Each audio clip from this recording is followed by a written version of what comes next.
할렐루야. 네, 오늘 추석 명절 추석 감사주일을 맞아서 예배 자리에 나오신 여러분 모두에게 하나님의 크신 은혜가 함께하길 간절히 축원합니다. 오늘은 한가위 같은 풍성한 삶이라는 제목으로 말씀 증거하겠습니다. 어제가 추석 한가위였지 않습니까?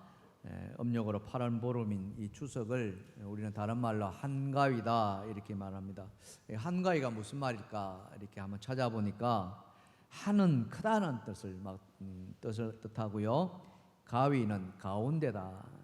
그래서 한가위는 8월 한가운데 있는 큰 날을 가리켜서 한가위다 이렇게 이제 이야기를 한답니다. 이 한가위가 어떻게 해서 유래가 되었는지 좀 조사를 해보니까 신라 시대까지 거슬러 가는 그런 이야기가 있습니다. 고려 때 김부식이 쓴 삼국사기라는 책에 이 이야기가 기록되어 있는데요. 내용은 이렇습니다. 고려 때 신라 유리왕 9년에 국내 육부의 부녀자들을 두 편으로 갈라서 배 짜는 경기를 했답니다. 이 배 짜는 게 길삼이라고 해요. 여러분 그림에 보시면 바로 저기 길삼이죠.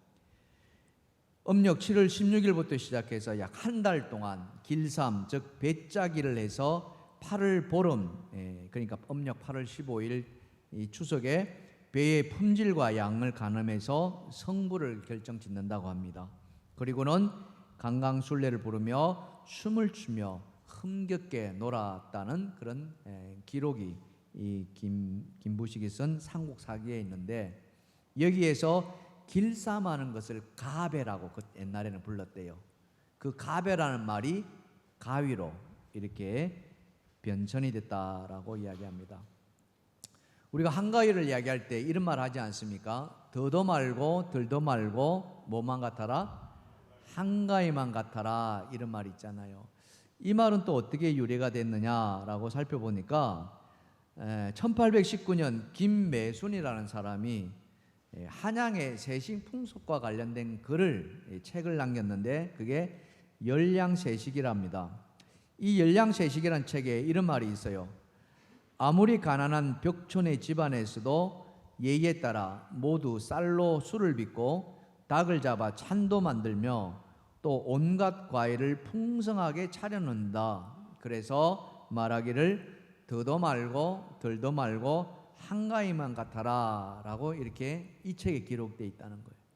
그래서 이후로 사람들은 이 8월 추석 때 음식을 차려놓고 밤낮 기쁨을 나누는 그래서 그런 삶을 살기를 바란다 해서 더도 말고 덜도 말고 한가위만 같아라 이렇게 말을 한답니다. 저도 사실 오늘 이 말씀의 제목을 더도 말고 덜도 말고 한가위 같은 풍성한 삶 이렇게 이제 정했어요. 그래서 정하다 보니까 주보에 그걸 다 올려보니까 이게 안 차는 거예요. 그래서 잘라낸 거예요. 더도 말고 덜도 말라는 그 말을 잘라서 풍성한 한가위 같은 삶이라는 제목을 정했습니다. 우리 다 같이 한번 옆 사람 보고 이렇게 말해볼까요? 더도 말고 덜도 말고 풍성한 한가위 같은 삶을 삽시다. 시작. 아멘. 여러분 삶 속에 꼭 그렇게 되기를 주님의 축원합니다. 축원합니다. 자, 그렇다면은 어떻게 하면은 한가위 같은 그런 풍성한 삶을 살 수 있을까? 우리 그리스도인들이 그것을 오늘 말씀을 통해서 함께 은혜를 나누고자 합니다. 자, 첫 번째로 자 이렇게 제목을 정해봤어요. 다 같이 시작. 주 안에서 항상 기뻐해야 합니다. 예, 그렇습니다. 자, 항상 기뻐해야 한다. 자, 본문 4절입니다. 시작. 주 안에서 항상 기뻐하라. 내가 다시 말하노니 기뻐하라. 예, 그렇습니다. 우리가 하나님 안에서 주님 안에서 항상 기뻐할 때 우리 안에는 한가위 같은 풍성한 삶이 이루어진다는 거죠. 바울이 항상 기뻐하라는 이 말은 여러 편지 속에서 기록되어 있는데요. 대표적으로 데살로니가전서에서 이렇게 말씀하고 있죠. 데살로니가전서 5장 16절입니다. 시작. 항상 기뻐하라. 쉬지 말고 기도하라. 범사에 감사하라. 이것이 그리스도 예수 안에서 너희를 향하신 하나님의 뜻이니라. 우리가 너무 잘 아는 말씀 아닙니까? 그렇죠? 다 같이 다시 한번 해봅시다. 시작. 항상 기뻐하라. 쉬지 말고 기도하라. 범사에 감사하라. 근데 이것이 뭐라고요? 그리스도 예수 안에서 너희를 향하신 하나님의 뜻이라는 거예요. 하나님의 뜻이라는 거예요. 항상 기뻐하는 것이. 그래서 우리는 하나님의 뜻을 늘 생각해야 돼요. 우리의 삶 속에서 이 하나님의 뜻은 깊이 이렇게 녹아져 있습니다. 그래서 어떤 일을 하든지 간에 우리는 먼저 하나님의 뜻이 무엇인가를 물어보죠. 하나님, 내가 이 일을 하려고 하는데 이것이 하나님의 뜻과 부합이 되는가요? 그런가요? 이렇게 하나님 묻습니다. 그러면서 일을 해나갑니다. 그것이 잘 이루어져서 성공적인 결과를 맺은다면 굉장히 감사하죠. 그러나 그 일 가운데 때로는 어떻습니까? 성공하지 못할 때도 있습니다. 실패할 때도 있죠. 그렇지 않습니까? 그러나 실패할 때도 우리는 어떻게 생각합니까?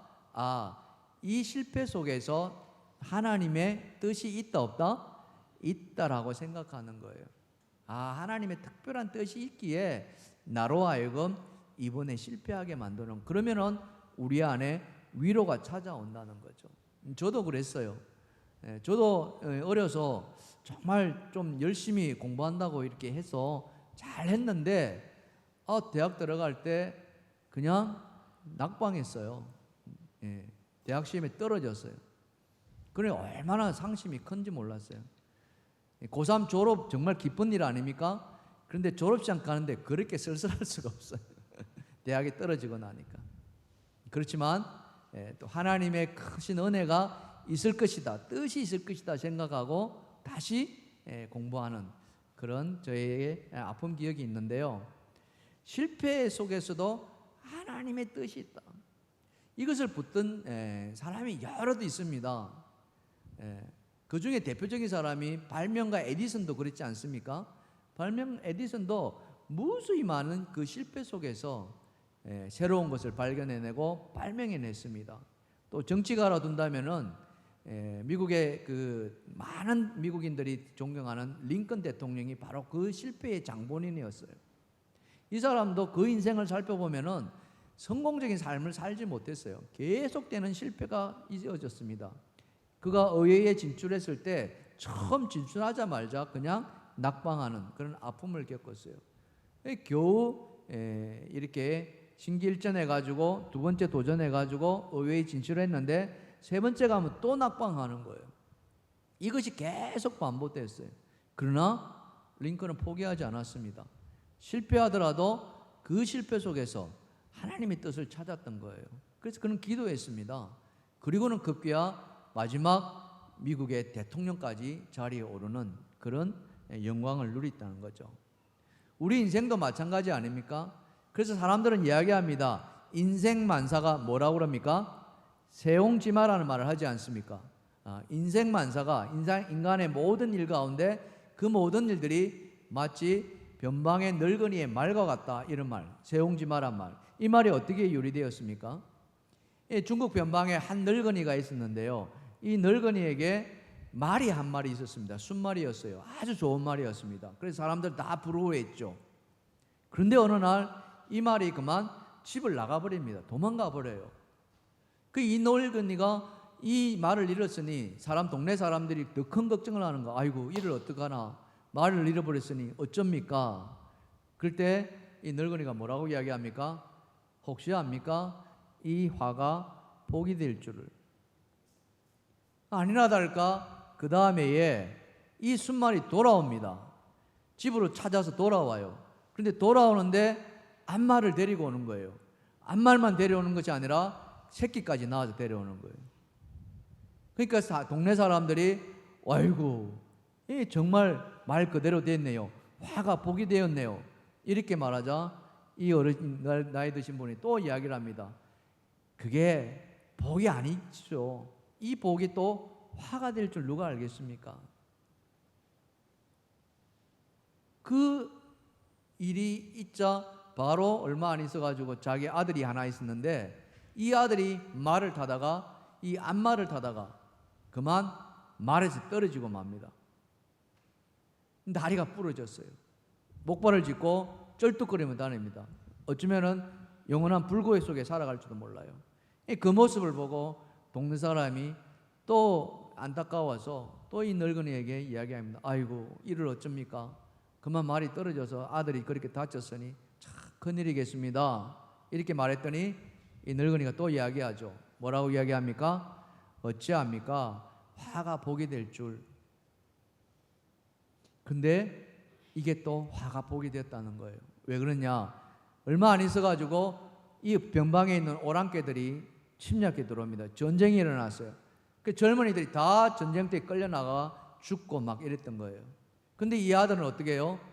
다리를 다쳤으니 전장터에 나가는 것을 면할 수 있었다는 거죠. 그러면서 화가 복이 되었다. 이런 말이 바로 인생만사 사용지마다 이렇게 말을 하는 거죠. 그렇습니다.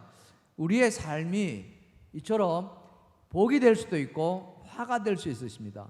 근데 성경은 뭐라고 이야기하고 있냐? 성경은 생사화복이 하나님께 달려있다라고 이야기를 하고 있어요. 자, 신명기 30장 15절입니다. 같이 한번 읽어봅시다. 시작. 보라, 내가 오늘 복과 사망과 화를 내 앞에 두었나니. 여기 보면은 생명과 복, 사망과 화, 이걸 가리켜서 생사화복 이렇게 우리가 정리를 하지 않습니까? 우리가 이 가운데 복에 대해서 관심이 많죠. 하나님이 그러면 어떻게 하면은 너희가 복 받느냐? 계속해서 성경은 이렇게 권면하고 있습니다. 신명기서 30장 16절입니다. 자, 읽읍시다. 시작. 곧 내가 오늘 내게 명령하여 내 하나님 여호와를 사랑하고 그 모든 길로 행하며 그의 명령과 규례와 법도를 지키라 하는 것이라. 그래야면 네가 생존하며 번성할 것이요 또 내 하나님 여호와께서 내가 가서 차지할 땅에서 내게 주실 것임이니라. 아멘. 지금 가나안 땅 앞에 앞두고 하나님께서 이스라엘 백성들에게 주신 명령이거든요. 내가 너희에게 생사화복을 줄 터인데 특별히 복을 너희에게 주겠다.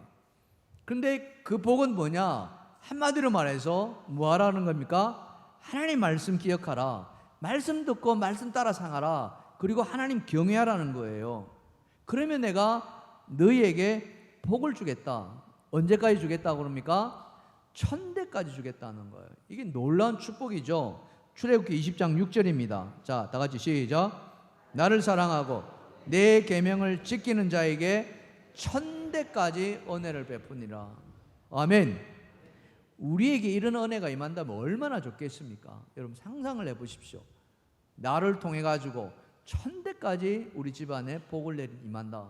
이거는 뭐 더할 나위 없는 그런 은혜 아니겠습니까? 근데 예수님께서도 똑같은 말씀을 해주셨어요. 자, 요한복음 14장 21절에 이렇게 말씀합니다. 다 같이 시작. 나의 계명을 지키는 자라야 나를 사랑하는 자니 나를 사랑하는 자는 내 아버지께 사랑을 받을 것이요. 바로 이겁니다. 주의 말씀을 따라 살 때, 그죠? 하나님 말씀을 지키며 하나님 말씀 따라 순종할 때 그것이 곧 누구로부터? 하나님으로부터 사랑받고 축복받는다는 거예요. 믿으시면 아멘 합시다. 그래서 주 안에서 항상 기뻐하라. 이 말은 다른 말이 아니에요. 그것은 뭐냐? 하나님 말씀 안에 있으라는 거예요. 말씀 안에서 그 말씀 따라 순종하라는 거죠. 시편 기자도 똑같은 말씀을 하고 있습니다. 시편 1편과 1절 2절인데요. 자, 복 있는 사람은 시작. 복 있는 사람은 악인들의 꾀를 따르지 아니하며 죄인들의 길을 서지 아니하며 오만한 자들의 자리에 앉지 아니하고 오직 여호와의 율법을 즐거워하며 그의 율법을 주야로 묵상하는도다. 아멘. 우리 안에 하나님의 기쁨이 찾아오는 것은 다른 것이 아니라는 거죠. 하나님께서 우리에게 복을 주시는데 그 복은 어디로부터요? 하나님의 말씀으로부터 온다는 거죠. 그 말씀이 우리가 날마다 즐거워하며 날마다 주야로 묵상할 때 하나님이 주시는 그 은혜가 말씀을 통해서 온다는, 그래서 우리는 주 안에서 기뻐할 수 있다는 거죠. 이와 같이 주 안에서 기뻐할 때 한가위 같은 풍성한 삶을 우리는 살아낼 수가 있다는 것이죠. 세상에서 찾는 것이 아니라 주 안에서 기뻐하는, 말씀 안에서 찾는 그런 은혜가 여러분 삶 속에서 있기를 주님의 축원합니다. 축원합니다. 자, 두 번째로 그렇다면은 한가위 같은 풍성한 삶을 누리려면 어떻게 해야 되느냐? 자, 다 같이 한번 읽어봅시다. 시작. 모든 사람에게 관용을 베풀어야 합니다. 이렇게 관용을 베풀어야 한다. 이 관용은 뭡니까? 모든 사람에게 어떻게 해요? 넉넉하게 대하라는 겁니다. 심지어는 잘못한 사람에게 용서하라는 거죠. 용납하라는 겁니다. 우리 그런 말 하지 않아요? 죄는 미워하되 뭐는 미워하지 마라? 사람은 미워하지 마라. 이렇게죠. 죄는 정말 나쁜 겁니다. 그러나 죄가 나쁘다 해서 그 사람 본질까지 미워해서는 안 된다는 그 말이겠죠. 사람까지 미워하지 말라는 거예요. 그럼 그 사람은 어떻게 해요? 너그럽게 받아주라는 거죠. 왜 그렇습니까? 왜 받아줘야 됩니까? 그것은 너나 나나 별 차이 없다는 거예요. 네가 잘못했고 네가 죄를 지었는데 나 역시도 똑같다는 거죠. 50보 100보라는 거예요. 그걸 로마서에서는 이렇게 표현하고 있습니다. 로마서 3장 23절입니다. 다 같이 시작. 모든 사람이 죄를 범하였음에 하나님의 영광에 이르지 못하더니, 바로 이거예요. 모든 사람이 죄인이라는 거죠. 그렇기 때문에 누구든지 잘못 지을 수 있다는 거죠. 누구든지 실수할 수 있다는 거죠. 그렇기 때문에 비록 나에게 잘못하거나 비록 나에게 실수하더라도 그냥 너그럽게 받아줄 수 있는 마음이 우리 안에 있으면 참 좋겠다는 거예요. 그래서 우리는 이렇게 말할 수 있습니다. 괜찮아, 그럴 수 있어, 이렇게 말할 수 있어야 된다는 거죠. 우리 옆에 분하고 한번 말해 보시겠습니까? 괜찮아, 그럴 수 있어. 시작. 이렇게 말하면 이렇게 말하죠. 왜 반말이야? 딱 그래가지고 또 그것 때문에 왜 반말하냐고 또 싸움하면은 그 안에는 관용이 없다는 거죠.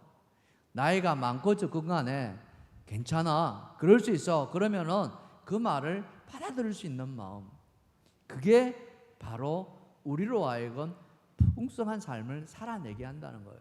그런데 그 마음이 딱 닫혀가지고 좀 잘못하거나 또 실수하는 그거 가지고 일일이 지적하고 그것 때문에 마음이 상해하고 그것 때문에 마음이 이렇게 힘들어한다면은 그 안에는 풍성한 삶이 있을 수가 없다는 거예요. 하나님도 이와 같은 걸 너무 잘하셨어요. 여러분, 살이 나면은 그 처벌 받아야 돼요, 안 받아야 돼요? 당연히 받아야 되죠. 성경은 살인한 자에 대해서는 반드시 죽음으로 갚아라고 이야기를 합니다. 그런데 살인하는 것이 고의적으로 살인하지 않을 수도 있다는 거예요.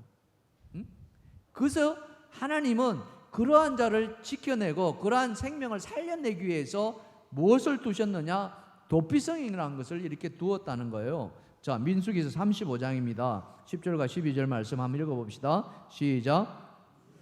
자손에게 말하여 그들에게 이르라. 너희가 요단강을 건너 가나안 땅에 들어가거든 너희를 위하여 성읍을 도피성으로 정하여 부지 중에 살인한 자가 그리로 피하게 하라. 이는 너희가 복수할 자에게서 도피하는 성을 삼아 살인자가 회중 앞에 서서 판결을 받기까지 죽지 않게 하려 함이라. 아멘. 이스라엘의 율법은 뭘 이야기하느냐?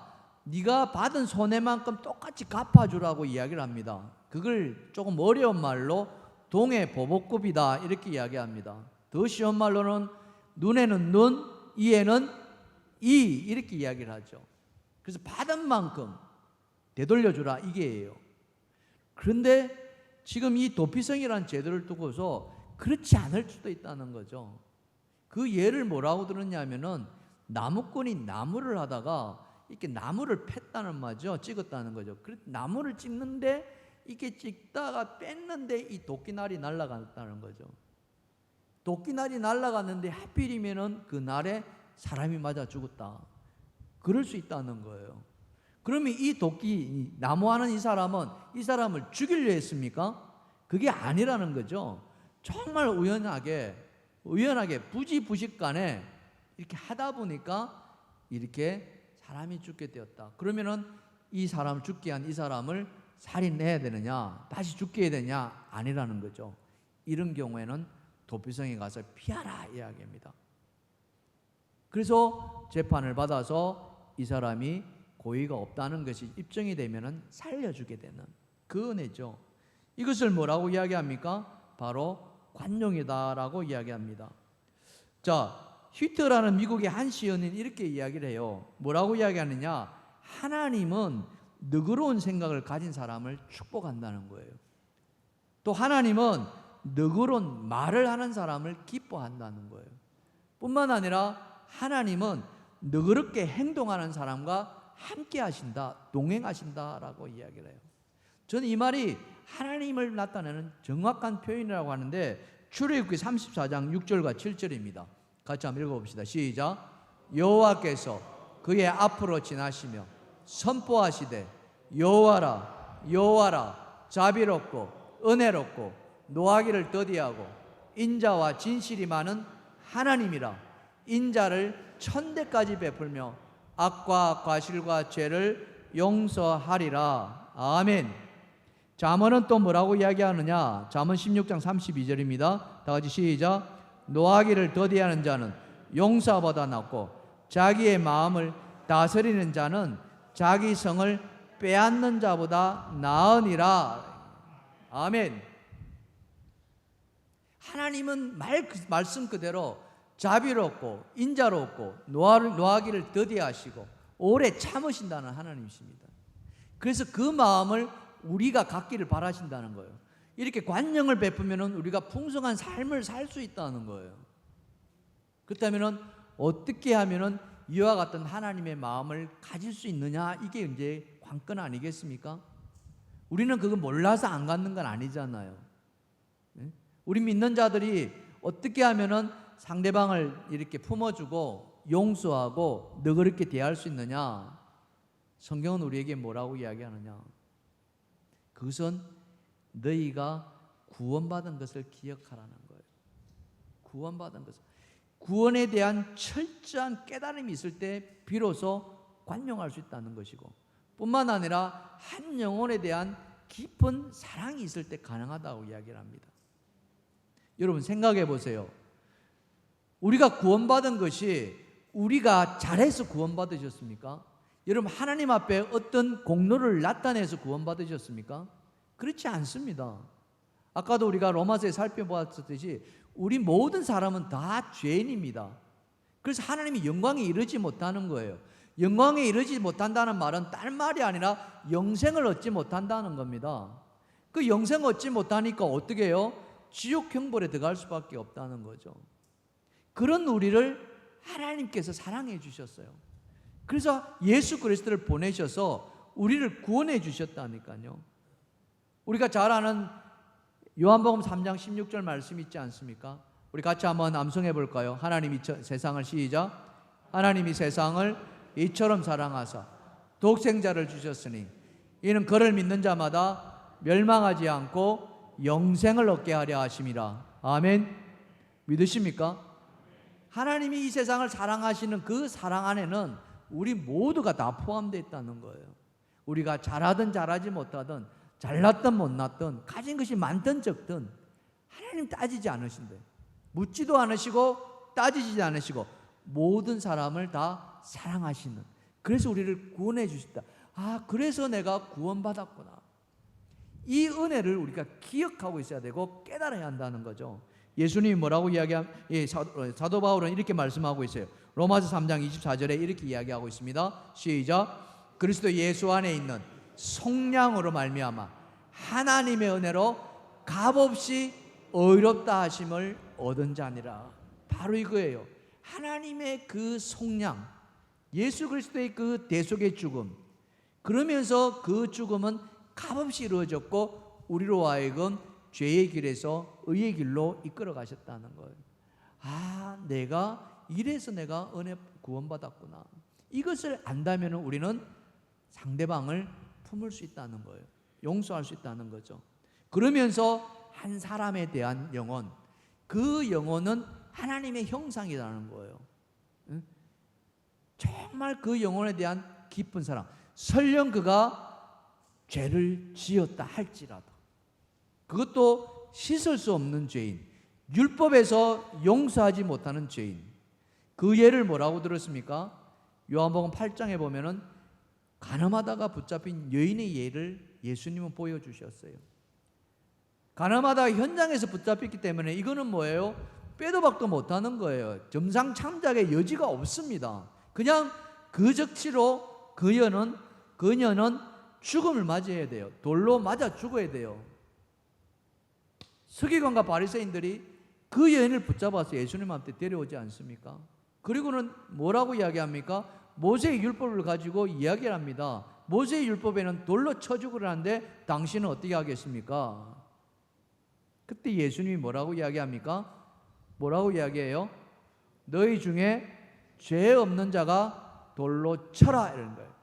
돌로 쳐라 너희 말대로. 대신에 어떤 자가요? 죄 없는 자가. 그러니까 이 죄를 묻고자 하는, 정죄하고자 하는 서기관과 바리새인이나 이 가늠하다 붙잡힌 여인이나 다르지 않다는 거예요. 우리는 이걸 가르쳐서 50보 100보라고 이야기하는 거예요. 현장에서 가늠하다 붙잡힌 거나 마음으로 음행하는 자나 똑같다는 거죠. 그렇기 때문에 우리는 용서할 수 있어야 한다는 거예요. 예수님이 그 말 앞에 거기에 모였던 모든 사람들이 다 흩어집니다. 그리고는 예수님 말씀하시죠. 나도 너를 정죄하지 아니하노니 이제부터 가서 죄를 짓지 말라라고 이야기하는 거예요. 죄는 분명히 나쁩니다. 그 죄값은 치러야 합니다.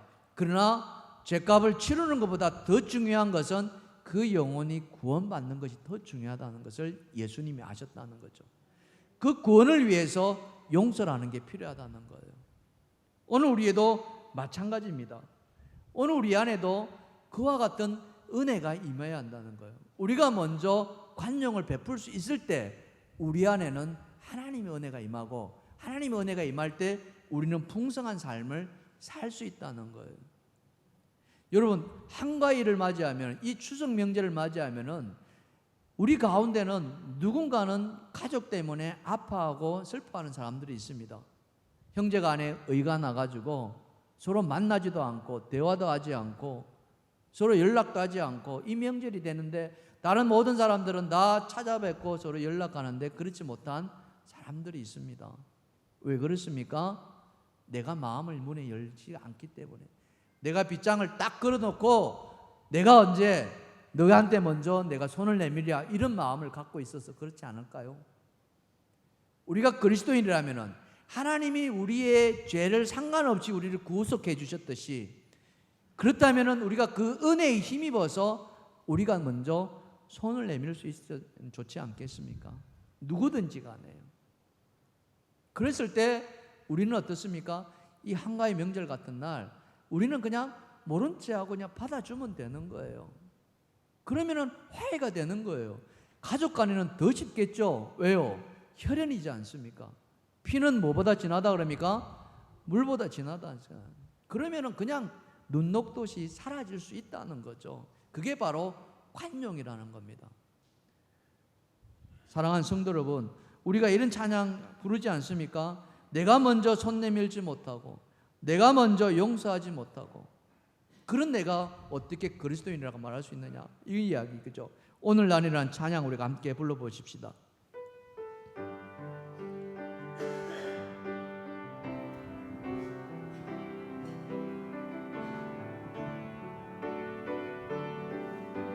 내가 먼저 손 내밀지 못하고 내가 먼저 손 내밀지 못하고 내가 먼저 용서하지 못하고 내가 먼저 웃음 주지 못하고 이렇게 머뭇거리고 있는 그가 먼저 손 내밀길 원했고 그가 먼저 용서하길 원했고 그가 먼저 웃음 주길 원했네. 나는 어찌 된 사람인가. 오, 강교한 나의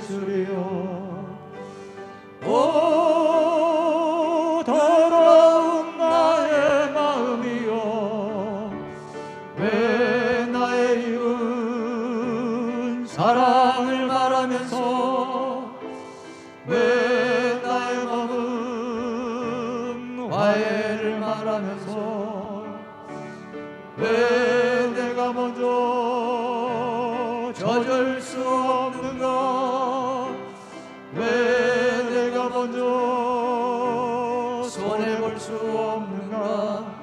오늘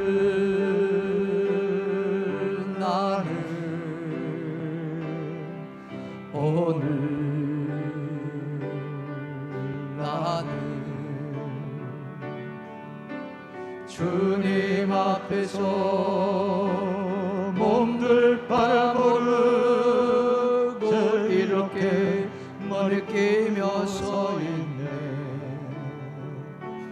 어찌할 수 없는 이 맘을 주님께 맡긴 채로.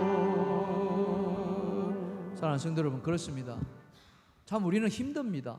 내 마음 열기가 쉽지 않습니다. 그러나 주님이 나를 사랑하셨고 나를 구원해 주셨고 나를 구원해 주신 그 사랑이 변함이 없으시기에, 그래서 우리 안에도 내가 먼저 손 내밀 수 있는 그런 은혜가 임하기를 주님으로 축원합니다.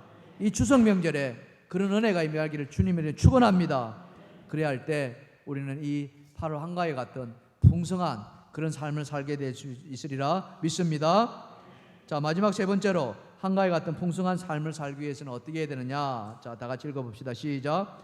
감사하는 마음으로 하나님께 구하는 것입니다. 자, 오늘 본문 6절은 이렇게 말씀하고 있어요. 자, 다 같이 시작. 아무것도 염려하지 말고 다만 모든 일에 기도와 간구로 너희 구할 것을 감사함으로 하나님께 아뢰라. 그렇습니다. 염려하지 말아야 되는 거예요. 근데 이 염려가 그렇게 우리 생각대로 염려 안 한다고 안 되는 게 아니잖아요. 진짜 염려는 쓸데없는 거거든요. 왜 그런 말 있잖아요. 일생에 도움이 안 된다, 그런 말 하잖아요. 그죠? 염려라는 게 바로 그런 거란 말이죠. 정말 아무런 도움이 되지 않습니다. 근데 이 염려가 우리 사는 가운데 그냥 찾아온다는 거예요. 무시로 찾아듭니다. 안 하고 싶은데 저절로 생겨난다는 거예요. 그래서 예수님도 이 염려의 무익함을 이렇게 말하고 있어요. 자, 마태복음 6장 27절입니다. 다 같이 시작. 너희 중에 누가 염려함으로 그 길을 한 자라도 더할 수 있겠느냐. 예. 염려함으로 그 길을 한 자를 더할 수 있느냐. 정말 도움이 안 된다는 거죠. 그런데 염려는 자꾸 생겨납니다. 그럼 이 염려를 어떻게 해야 돼요? 여러분, 생겨나는 염려를 어떻게 하시겠습니까? 어떻게 하고 계세요? 궁금하시죠? 성경을 봐야 됩니다. 성경은 뭐라고 대답하냐? 자, 베드로전서 5장 7절입니다. 다 같이 시작. 너희 염려를 다 주께 맡기라. 이는 그가 너희를 돌보심이라. 이게 정답이에요. 염려 생겨납니다. 생기지 마라 그래도 생겨나요. 근데 생겨날 때 뭐하라? 주께 맡기라는 거예요. 근데 여러분, 어떻게 주께 맡기는 거예요? 염려라는 것이 딱 이렇게 모양이 있어가지고 여기에 보따리를 딱 삽니다. 보따리 사가지고 주님 받으세요. 한번 그래 볼까요? 여러분 앞에 보따리 있다고 생각하시고, 자, 보따리 한번 싸보세요. 자, 싸셨습니까? 자, 주님 받으세요. 시작. 주님 받으세요. 그런다고 염려가 주님께 갑니까? 가요? 안 갑니다. 그게 염려 맡기는 게 아니에요. 그런다고 염려가 떠나가는 게 아니에요. 오늘 본문은 뭐라고 이야기합니까? 자, 다시 본문 6절을 보십시다. 시작. 아무것도 염려하지 말고 다만 모든 일에 기도와 간구로 너희 구할 것을 감사함으로 하나님께 하라. 자, 여기 답을 제시하고 있는데 뭡니까? 염려가 찾아올 때 뭐 하라 합니까? 기도하라는 거예요. 기도. 여러분, 염려 주님이 주십니까? 주님이 우리한테 염려 주십니까? 아니에요. 염려는 누가 줘요? 이 사탄의 권세가 준다는 거예요. 악한 권세가 준. 그 이 사탄을 물리치기 위해서는 어떻게 돼요? 기도할 수밖에 없잖아요. 기도해야 되는 거예요. 근데 여러분, 우리가 한 가지 깨달아야 될 게 뭐냐? 왜 자꾸 우리 안에 이런 염려가 생겨나는 줄 아십니까? 이 염려가 뭘 좋아하냐면은 우리의 욕심하고 너무너무 잘 들어맞는다는 거예요. 우리는 잘 들어맞는다는 걸 뭐라고 표현합니까? 두 사람이 죽이 맞다, 막 뭐라 그래요? 찰떡궁합이다, 그런 이야기. 염려하고 욕심하고 이게 딱 들어맞는다는 거예요. 욕심이 생기면 생길수록 그 욕심을 잃어버리지 않으려고 우리는 붙들어매려고 한다는 거예요. 예를 들어 볼까요? 지금 우리 주변에 일어나고 있는 경제 상황을 한번 돌아보십시오. 여러분, 경제 상황이 돌아보면은 여러분 하루가 다르게 어떻게 해요? 물값이 막 치솟아 올라가요. 이 추석 지난다고 제 아내가 마트에 가서 무 하나를 사왔어요. 지난달인가 무를 살 때 2,800원 주고 샀다 그래요. 이건 생생한 정보입니다. 어제 사러 갔더니 그게 4,500원 한다는 거예요. 똑같은 무인데 물가가 계속 치솟아 오릅니다. 이걸 인플레이션이라 그래요. 그래서 인플레이션을 잡기 위해서 정부 당국이 뭘 합니까? 금리를 올립니다. 이자율을 막 올려요. 돈 많은 사람들은 그 은행에 갖다 놓고 이자 받으려면 좋아라고 합니다. 근데 좋아하는 사람이 있는 반면에 또 누가 걱정합니까? 빚내 가지고 집 산 사람들이 난리를 떨고 있어요. 영끌 투자라고 이야기를 하지 않습니까? 막 지금 잡지 않으면 안 되겠다 싶어 가지고 사람들이 막 영혼까지 끌어들여서 빚을 냈다 해서 영끌 투자라 그래요. 한두 사람이 아닙니다.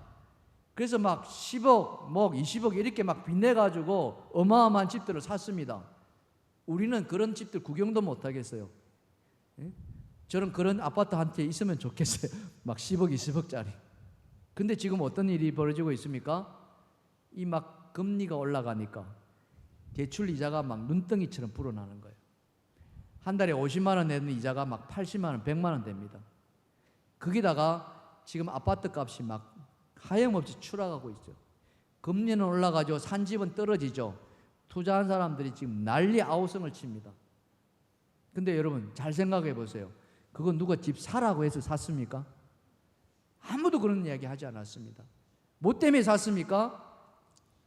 다 이 집을 사면은 네 집값이 더 오를 것이라는 그런 어떤 기대 심리, 지금 안 사면 안 된다는 그런 절박한 심정, 이 모든 것의 출발은 무엇입니까? 사람의 욕심 아니겠습니까?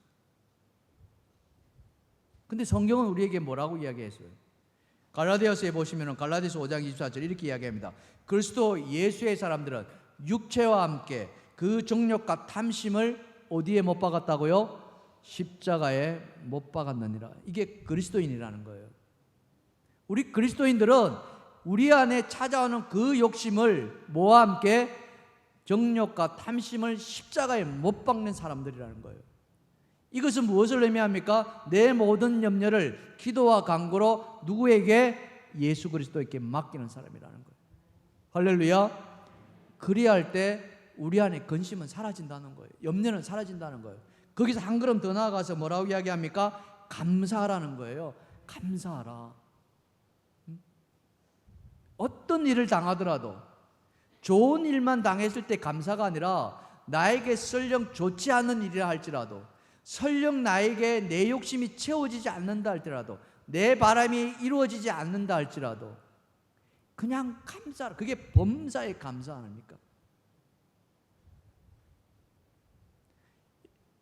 그래서 모든 일에 기도와 간구로 감사함으로 하나님께 아뢰을 때 우리 마음에 염려는 사라지는 줄 믿습니다.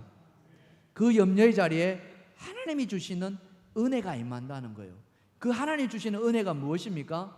그게 바로 하나님의 평강이라는 거죠. 평강. 스펄전 목사님은 이렇게 이야기합니다. 스펄전 목사님은 우리에게 이런 감사를 이야기할 때 우리에게 별빛을 주시는 은혜를 감사하면은 하나님은 우리에게 달빛을 주신다. 달빛을 주신 하나님께 감사하면은 하나님은 우리에게 햇빛을 주십니다. 근데 햇빛을 주신 것을 감사하면은 우리가 비교할 수 없는 신비의 광채를 우리에게 주신다는 거예요. 근데 그 신비의 광채를 뭐라고 이야기합니까? 예수 그리스도라는 거예요. 이 세상에 빛으로 오신 예수 그리스도, 세상을 밝히시는 예수 그리스도, 어두운 곳에 찾아가서 실망하고 낙심하고 좌절하고 절망하는 그들에게 희망과 용기를 심어주시는 예수 그리스도, 그 빛은 세상이 줄 수 없는 신비한 광채인 줄 믿습니다. 그래서 그런 빛을 우리에게 주셨다는 거예요. 그런 우리는 어떤 사회였습니까? 여전히 우리는 죄인이었다는 거예요. 그래서 로마서 5장 8절은 이렇게 말합니다. 다 같이 시작.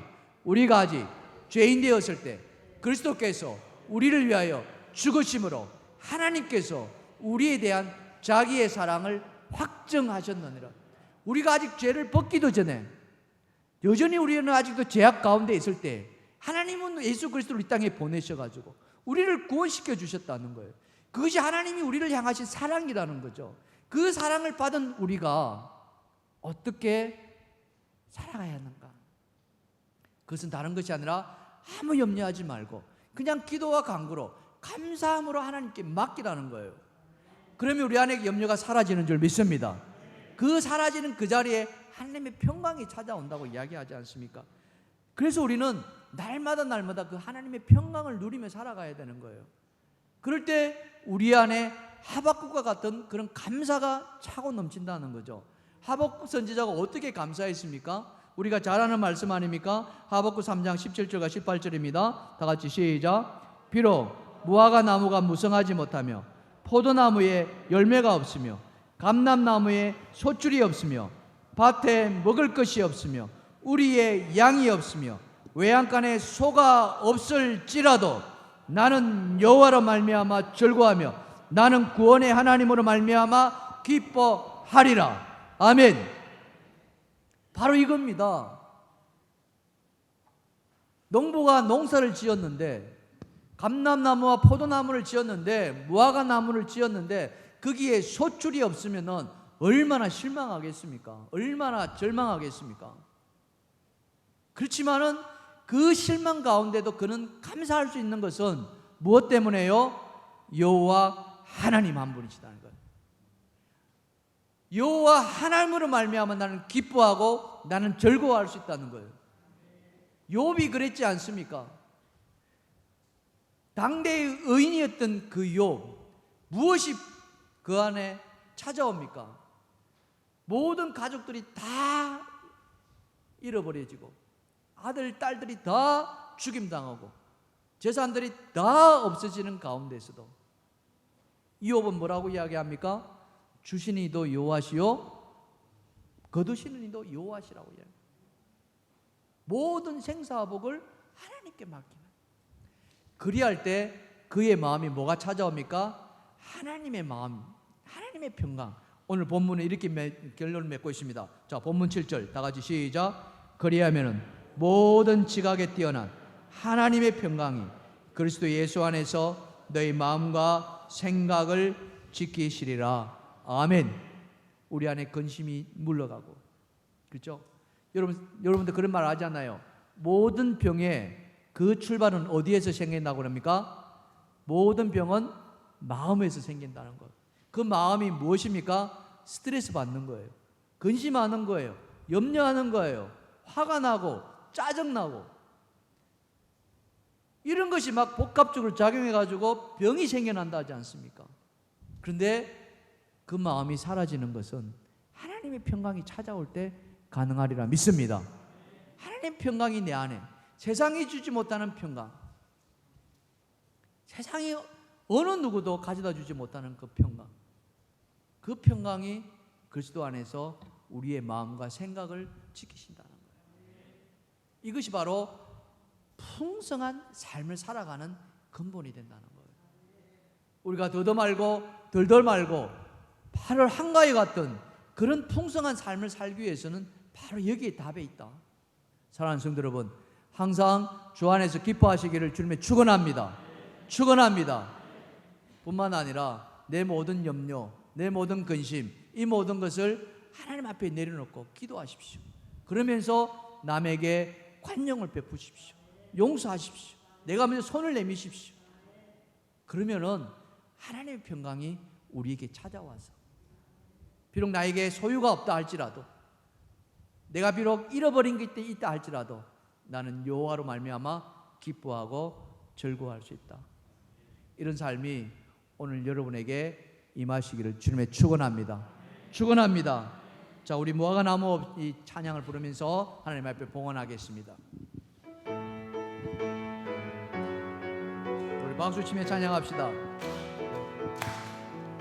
무화과 나뭇잎이 마르고 포도 열매가 없으면 감람나무 열매 그치고 논밭에 식물이 없어도 우리의 양떼가 없으며 외양간 송아지 없어도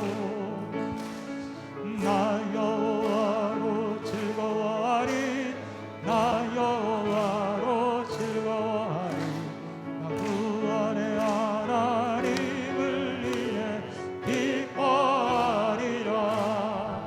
무화과 나무 잎이 마르고 포도 열매가 없으며 감람나무 열매 그치고 논밭에 식물이 없어도 우리의 양떼가 없으며 외양간 송아지 없어도 난 여호와로 즐거워하리 난 여호와로 즐거워하리 난 구원의 하나님